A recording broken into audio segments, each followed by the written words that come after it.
Hello, exploration class. Today we're moving on to the visual element of color. Now, color is the visible, distinguishable, and nameable wavelength of light emitted or reflected by an object. You can think of color as perceived light waves name. So, such as red, blue, purple, or chartreuse, or whatever name of color that you can come up with. Now, names of colors are, of course, culturally significant. So, like blue in English would be azul in Spanish. But we would probably agree on the wavelengths of color that would be the azul or blue. So color is distinguishable, which means that we can see it. There are certain colors that we can't see, like ultraviolet or infrared. But those are the colors that we can see, or light that we can see. That's reflected or emitted off of an object.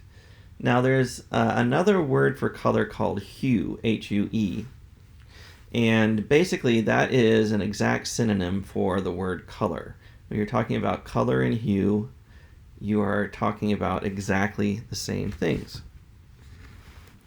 So a common way of describing color or thinking about color in art is through the use of a color wheel. Now a color wheel is a circle that has wedges of colors on them that are named, and it shows the relationships of colors to one another. So, using the color wheel, we can talk about color relationships and see spatially kind of how those color relationships work. The first color relationship that we're going to talk about is triadic color. Now, triadic color are three colors that are equidistant from one another on the color wheel. So if you start with the color red and you go to red-orange to yellow-orange to yellow, that's 4. And if we go to yellow-green to blue-green to blue, that's 4 from yellow. And if we go from blue to blue-violet to red-violet to red, that's 4 from blue. So red, yellow, and blue are equidistant spaced on the color wheel, so they are called triadic colors. Now, triadic colors go very, very well together. You can think of your preschool days when everything was red, yellow, and blue, like your trucks and your blocks and all those things. I'll show you some examples of triadic color in just a little bit. Now, color deals with light waves that are reflected or emitted, and those light waves have certain relationships with one another. Now, when emitted light waves mix together, it functions differently than when reflected light waves mix together. And I'll show you sort of the difference. Now, these are what are known as the additive primaries. So the additive primaries are red, green, and blue. Notice that there's a relationship to the triadic colors that we saw on the color wheel, but the color wheel doesn't use additive primaries. The color wheel uses subtractive primaries, in a sense. So, additive primaries are red, green, and blue. You mix them together equally, red light, green light, and blue light, you actually get white light.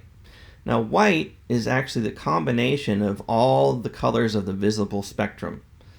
So you take all the emitted or reflected light waves that we can perceive or we can distinguish, and you mix them all together and you get white light. Now notice the weird differences. When you mix equal amounts of red light and green light, you get yellow. When you mix equal amounts of red light and blue light, you get a pink color, which is called magenta.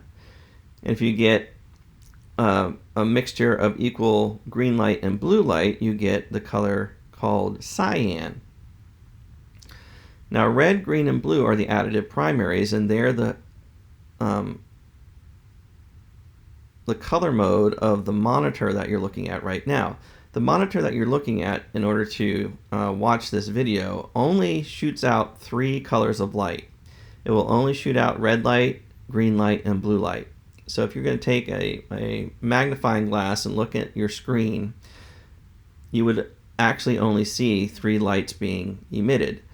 So the magenta that you see is actually equal amounts of red light and blue light being emitted with no green light being emitted.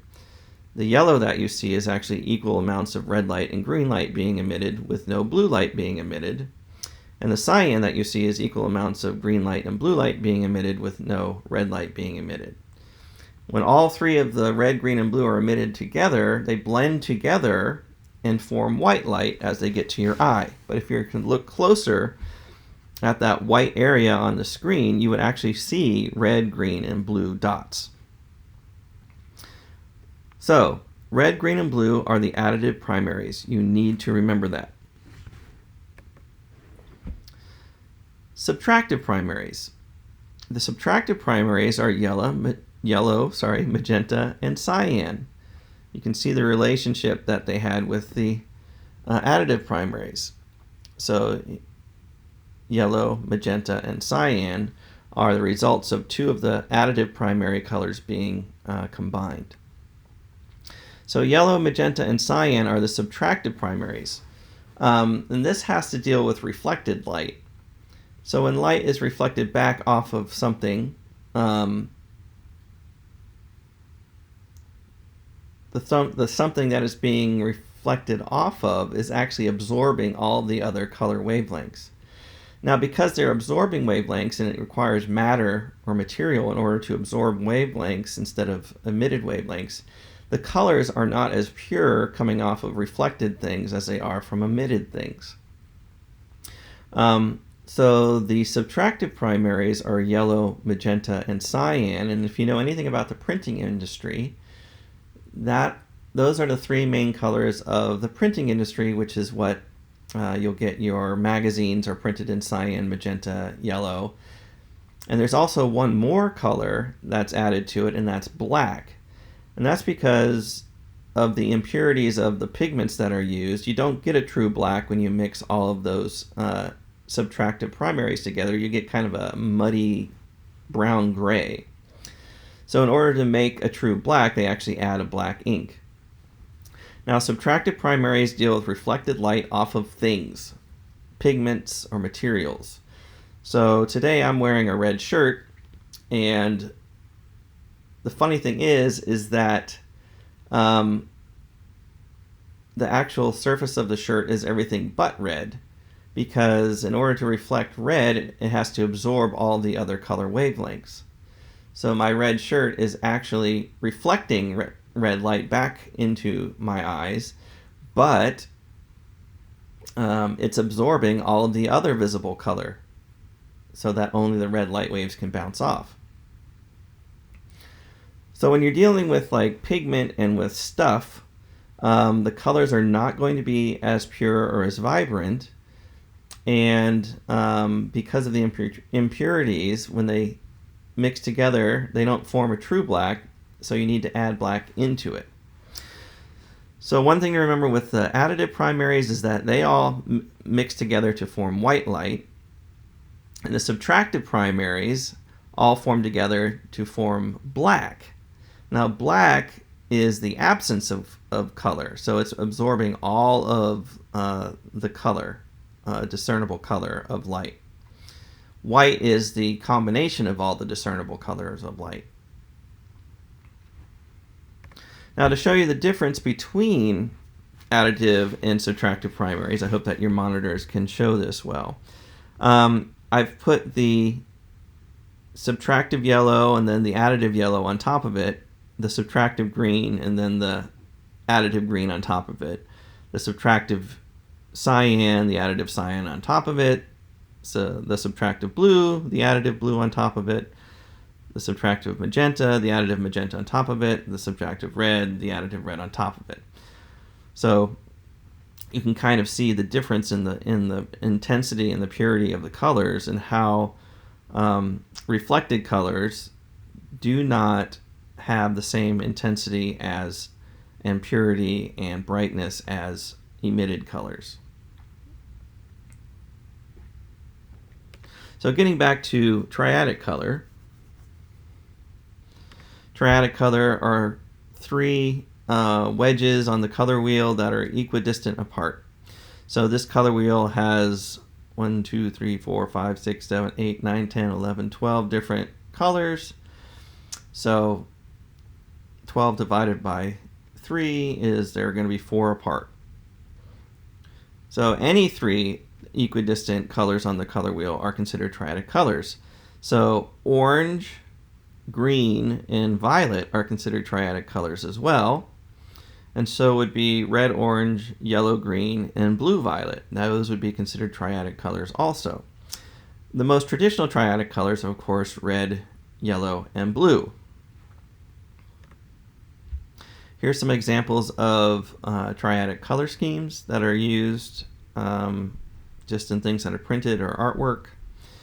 This is a Paul Newman cinema poster, and I just love the red, yellow, and blue. And then you see the white gray for the A, and white and black are actually considered to be neutral colors. So white is the is the combination of all light waves, and black is the absence of all reflected or emitted light. And I love how they've just in design-wise made Newman's name N-E-W than M-A-N. This is the actress Marilyn Monroe. This was a piece done by Andy Warhol. And now there's a few other colors in there, but the basic color scheme is still red, yellow, and blue. 3 colors on the color wheel. Here is a piece by Piet Mondrian. It's called Composition 2 in red, blue, and yellow.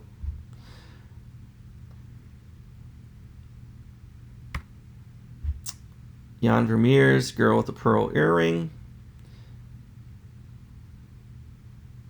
You might say, well, there's brown in there, Dr. Cummings. Well, you're right, but if you look at the head, here you have yellow at the top, you have blue, kind of the covering the hair, and then the red lips are the main emphases of the image. And so the other that you kind of have these oranges.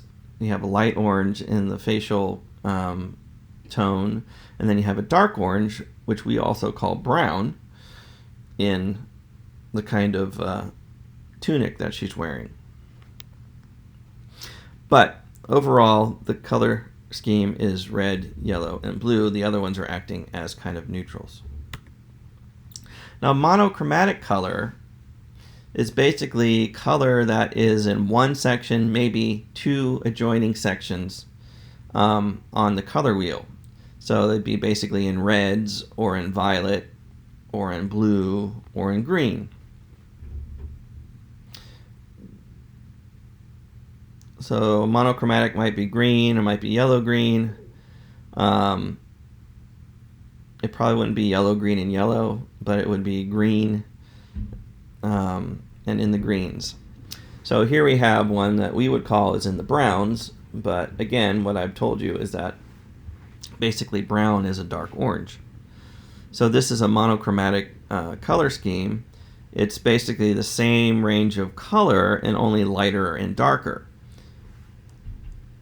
So adding value or taking value away from it is considered monochromatic, because the basic color we would call would be a brown.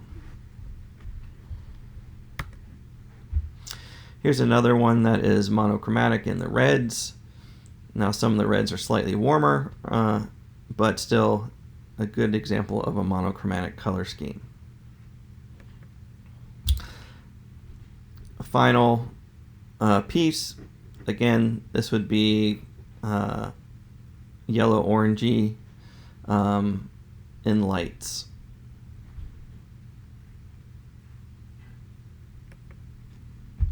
Now, this probably originally would have been painted, but the paint has worn off over the thousands of years of this Egyptian piece. I just find it beautiful because of its naturalistic nature. Egyptian art is usually considered very stylistic, but it just shows you that they can do very naturalistic things. It's not they didn't have the ability.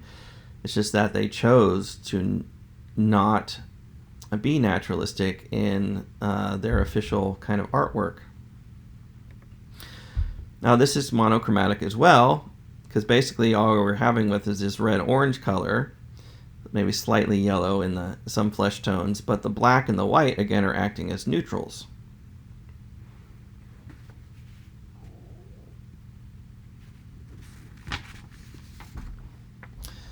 Now the next color we're going to talk about, or color group we're going to talk about, is analogous color. That's a rather unfortunate breaking up of analogous on your screen. I apologize for that.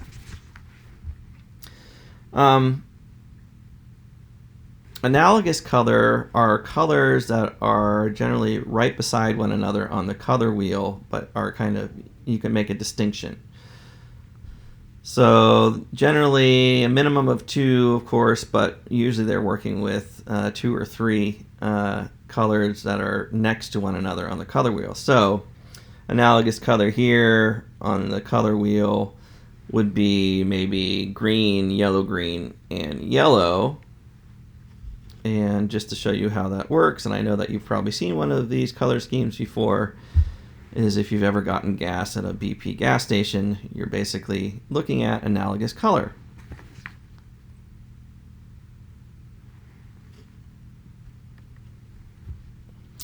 Okay, so this is a painting by Juan Miró, who was a kind of an automatic painter, which means that it looked like he would go into a trance and start drawing all this stuff out. But even though there's red and blue in the piece, the primary color scheme for this piece by Juan Miró is of course green and yellow, which are analogous. The white is acting as a neutral, the black is acting as a neutral, and believe it or not, the red is actually considered a neutral color, oftentimes because it goes with so many things, and also it is a middle gray in value. Now, faience. Faience is the oldest known type of glazed ceramic. It's first developed more than 6,000 years ago in Egypt. And the reason why I'm using this in this presentation is because faience generally runs within a range of colors that are analogous on the color wheel, generally in the blues and the greens. Here we have a faience hippopotamus. This hippopotamus is affectionately known as William, and he was the first Egyptian acquisition of the Metropolitan Museum of Art in New York City. I think he was acquired in 1909. Now, faience isn't properly pottery. It contains no clay and instead is basically glass, but impure glass. Here's an image of faience tiles that were adorn the walls of one of the queens of the Old Kingdom pharaoh Djoser. Djoser's buried in was buried in the Step Pyramid, which was the very first pyramid in Egypt. Now, the final color scheme we're going to talk about is complementary color. Now, complementary color are 2 colors opposite one another on the color wheel. So the complement of red would be, that's right, it would be green. The complement of yellow would be... Way to go! You're right. It's violet. And of course, the complement of blue would be...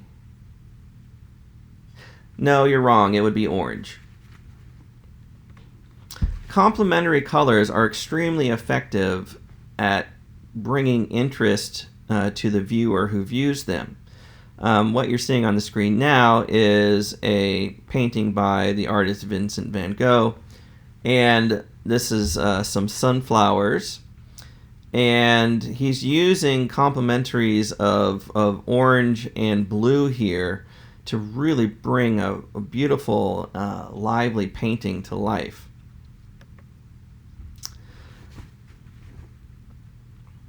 In his self-portrait from 1889,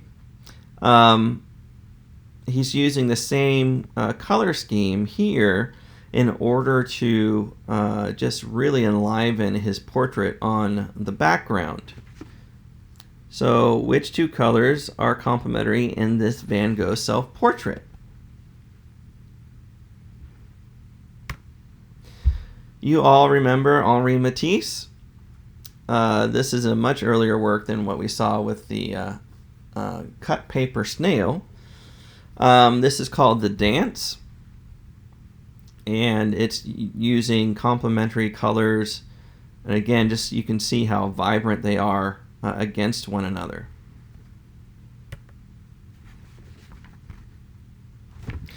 Back to Mao and Andy Warhol. Mao Zedong was the chairman of the Communist Party in China for a number of years. Not a very nice person, but a kind of big icon. So what colors are being used as complements in this piece? You might have to work a little bit harder to think about it.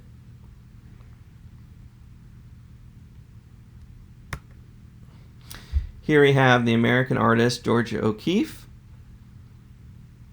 a very famous woman artist of the 20th century. Again, what colors are being used here as complements?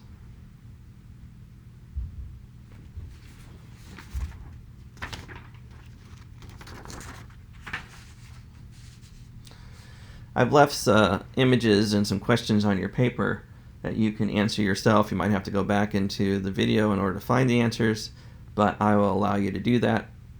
You can always pause the video and come back to where you came from. The final one for complementary colors is The Old Guitarist by Picasso. So what are the complementary colors being used here?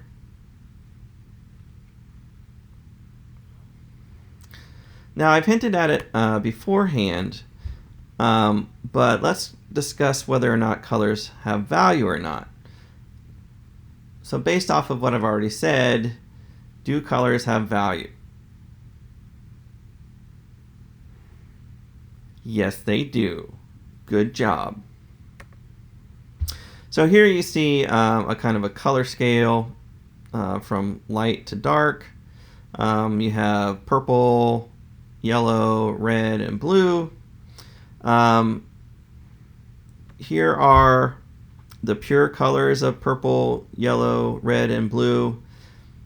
And as you can see, yellow is brighter than red, which is brighter than blue, which is brighter than purple. Or you could say purple is darker than blue, which is darker than red, which is darker than yellow. You can see yellow is very much brighter than the other three colors. So if I can say that yellow is brighter than red, that means that relative to red, yellow is brighter. That means that colors have value. Now, one way that artists change colors when working with them is adding white to them or adding black to the colors. You can also mix colors together, but I'm not really going to get into that in this class. So when you add white to a color, it's called a tint, T-I-N-T. When you add black to a color, it's called a shade of that color. Okay, so here you have another color scale. And all the pure colors exist along this line right here. Now, above where the colors are circled, white has been added in small amounts that get more and more as you go up. Those are called tints. Anything above what's circled is called a tint of that color. So if I go up 4 from red, 1, 2, 3, 4, which looks like a pink, that pink is a tint of red because we've added white into it.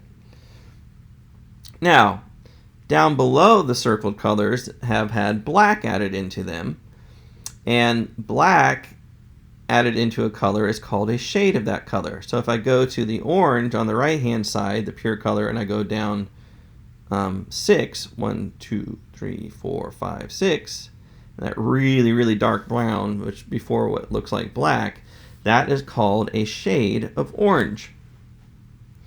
So review, do colors have value? Yes, they do. Now, I'll show you a little bit different way of looking at this in this next example. This silly bird is called Richard's Pet. I made it one year as a joke for a student, and then it started showing up all over the place, and then I finally got the files, and it's called Richard's Pet. So, looking at Richard's Pet on this black background, every one of these colors is very, very easy to see on the background because color is perceptible different to value. So we're not just looking at light and dark here. We're looking at wavelengths as well. And those wavelengths of light are perceivable other than the intensity of the light, which is the value, the lightness or the darkness of something. However, if I take the color away and just looking at the lightness and darkness of something, it's going to make a very dramatic difference in how you perceive what's going on here. Now, there's a much bigger difference between which birds you can see against the background of black and which birds you can't see against the background of black. Where in the color version, you can see them each very distinguished or easily distinguishable on the black background. The blue one, especially, becomes very, very difficult to see on the background. Now, the yellow one, you'll notice, looks like a light gray, and you would think that it's probably closer to white, but it actually always has a certain darkness to it, not like white. So color and value work in combination with one another in order to be seen. Value is the relative lightness and darkness between two things, but when you add the discernible wavelengths of color into the equation, it adds another way of perceiving something that go beyond just its lightness or darkness. So just using the value scale that we used earlier, if I take these pure colors right here, if I take the color information away from them, again, you can see that the various colors have different values, and that yellow, of course, is going to be the brightest. But look how close that red is to the purple in value, even though the red seems much, much more distinguishable than the purple that's right next to it.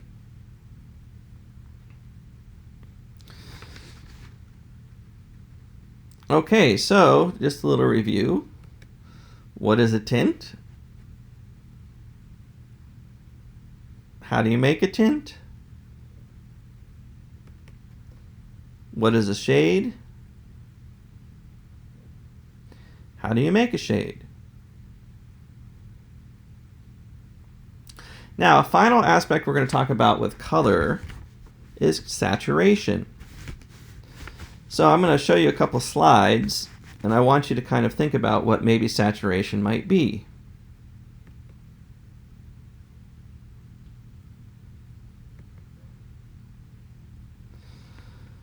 So what do you think saturation is with regard to color on your cards? Ha ha ha.